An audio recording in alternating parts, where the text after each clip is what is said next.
उपहास का विषय बना दिया है।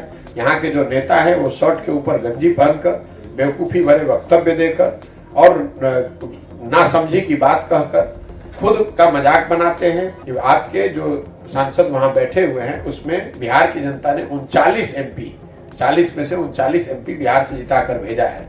और अगर बिहार के लोग ये एमपी न भेजे 40 तो दिल्ली में सरकार बनना और चलना मुश्किल हो जाएगा। वो आदमी मूर्ख है जो अगर संसद में खड़े होकर कह रहा है, वो दिखाता है कि आप यहाँ से जीत कर गए हैं। आपके प्रधानमंत्री यहाँ आते हैं तो प्रणाम करते हैं लोगों को मीठी मीठी बात करके वोट लेते हैं और फिर उसी बिहार को आप का उपहास।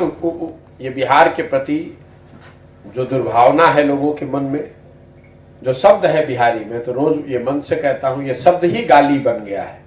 और ये यहाँ की कुव्यवस्था और दशकों का जो पिछड़ापन है उसको दर्शाता है। और कहीं ना कहीं इसके लिए हम और आप दोषी हैं।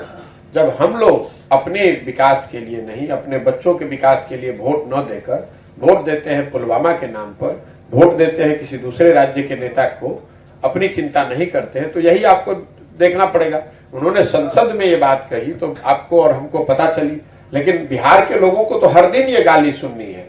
जो लोग बिहार के बाहर जाके काम करते हैं उनको लोग कहते हैं कि बिहारी मतलब बेवकूफ, बिहारी मतलब अनपढ़, बिहारी मतलब मजदूर। बिहार जो शब्द ही है वो गाली है, बिहारी शब्द ही गाली है। और न यहाँ की सरकारों को इस पर कोई फर्क पड़ता है और न यहाँ के लोग उसके लिए जागृत हो रहे। जो पूरी पदयात्रा में आप मेरी हर मीटिंग में देख लीजिए, मैं लोगों को ये कह रहा हूँ कि ये मिट्टी जो है, बिहार जो है, ये ज्ञान की भूमि रही है। देवताओं को भी आकर यहाँ ज्ञान मिला है, लेकिन आज यहाँ की व्यवस्था या यूं कहिए यहाँ की कुव्यवस्था और यहाँ के नेताओं ने इस पूरे जमीन को, इस पूरे राज्य को मजदूर बनाने का फैक्ट्री बना दिया है, उपहास का विषय बना दिया है। यहाँ के जो नेता है वो शर्ट के ऊपर गंजी पहनकर बेवकूफ़ी भरे वक्तव्य देकर और नासमझी की बात कहकर खुद का मजाक बनाते हैं, अपने लिए राजनीतिक रोटी सेकते हैं, बिना ये समझे हुए कि इससे बिहार राज्य के लोगों का कितना बड़ा मजाक हो रहा है। जिस रेल मंत्री ने ये बात कही है उसको ये समझना चाहिए कि आपके जो सांसद वहां बैठे हुए हैं उसमें बिहार की जनता ने 39 एमपी 40 में से 39 एमपी बिहार से जिता कर भेजा है। और अगर बिहार के लोग ये एमपी न भेजे 40 तो दिल्ली में सरकार बनना और चलना मुश्किल हो जाएगा। तो ये तो उनकी व्यक्तिगत जो उनकी सोच है वो दर्शाता है, लेकिन मैं उनसे ज्यादा अपने आप को दोषी मानता हूँ, बिहार के लोगों को दोषी मानता हूँ कि हम लोगों ने स्वयं को उपहास का पात्र बना लिया है और हम लोग को इसका असर नहीं पड़ता है। ये समय है कि लोग यहाँ जगें, इन बातों का संज्ञान लें कि कोई व्यक्ति की आगे भविष्य में कोई नेता, कोई व्यक्ति हम लोग का उपहास न उड़ा सके। क्या उनको माफी मांगना चाहिए?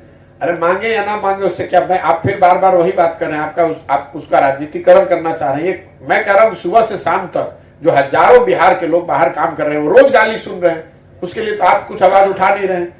वो आदमी मूर्ख है जो अगर संसद में खड़े होकर कह रहा है, वो दिखाता है कि आप यहाँ से जीत कर गए हैं। आपके प्रधानमंत्री यहाँ आते हैं तो प्रणाम करते हैं लोगों को मीठी मीठी बात करके वोट लेते हैं और फिर उसी बिहार को आप का उपहास कर रहे हैं। तो ये तो आपकी मानसिकता